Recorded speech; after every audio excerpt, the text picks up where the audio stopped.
ಮಾಡಿಕೊಟ್ಟಿದ್ದಾರೆ. ಅವರು ಕೂಡ ಚಂದಕೋಡಿ ಗೌರವಾಧ್ಯಕ್ಷರು ರಂಗಾಚಾರ್ಯ ಅವರಿಗೂ ಕೂಡ ಈ ಮೂಲಕ ಸ್ವಾಗತವನ್ನು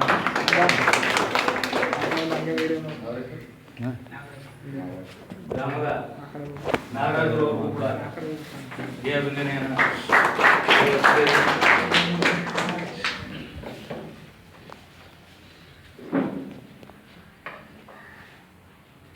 ಧನ್ಯವಾದಗಳು. ನಮ್ಮ ವೇದಿಕೆಯ ಕಾರ್ಯಕರ್ತರು ಪದಾಧಿಕಾರಿಗಳೆಲ್ಲ ಸೇರಿ ಒಂದು ಸನ್ಮಾನವನ್ನು ಅತಿಥಿಗಳಿಗೆ ಮಾಡಿದರೆ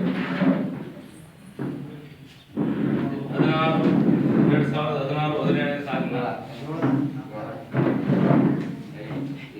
10ನೇ ತರಗತಿ ಹಾಗೂ ದ್ವಿತೀಯ PUCಯಲ್ಲಿ ಅತ್ಯಂತ ಉನ್ನತವಾಗಿ ಅಂಕ ಪಡೆದು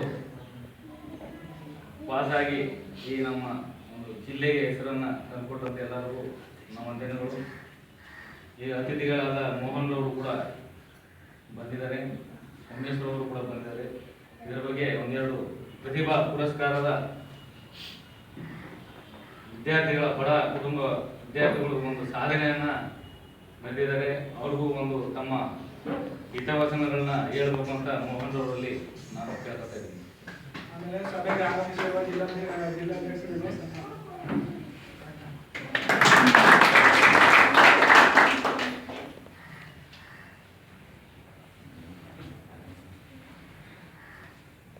ಈ ಕಾರ್ಯಕ್ರಮಕ್ಕೆ ಆಗಮಿಸಿರ್ತಕ್ಕಂಥ ವೇದಿಕೆ ಮೇಲಿರ್ತಕ್ಕಂಥ ಎಲ್ಲ ಹಾಗೂ ವೇದಿಕೆ ಮುಂಭಾಗದಲ್ಲಿರ್ತಕ್ಕಂಥ ಎಲ್ಲ ಅಣ್ಣತಮ್ಮಂದಿರೇ ಹಾಗೂ ವಿದ್ಯಾರ್ಥಿನಿಯರೇ ಹಾಗೂ ಪುಟಾಣಿ ಮಕ್ಕಳೇ ಎಲ್ಲರಿಗೂ ಕರ್ನಾಟಕ ಯುವ ಶಕ್ತಿ ವೇದಿಕೆ ವತಿಯಿಂದ ಪ್ರತಿಭಾ ಪುರಸ್ಕಾರ ಸಮಾರಂಭವನ್ನು ಏರ್ಪಡಿಸಿದ್ದಾರೆ.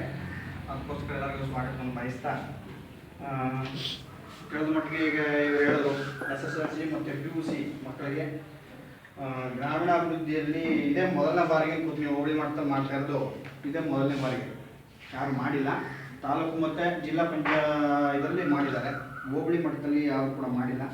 ಇದೊಂದು ಕರ್ನಾಟಕ ಯುವ ಶಕ್ತಿ ವೇದಿಕೆ ಈಗ ತಾನೇ ಇನ್ನು ಹೆಜ್ಜೆ ಆಗ್ತಾ ಇದೆ.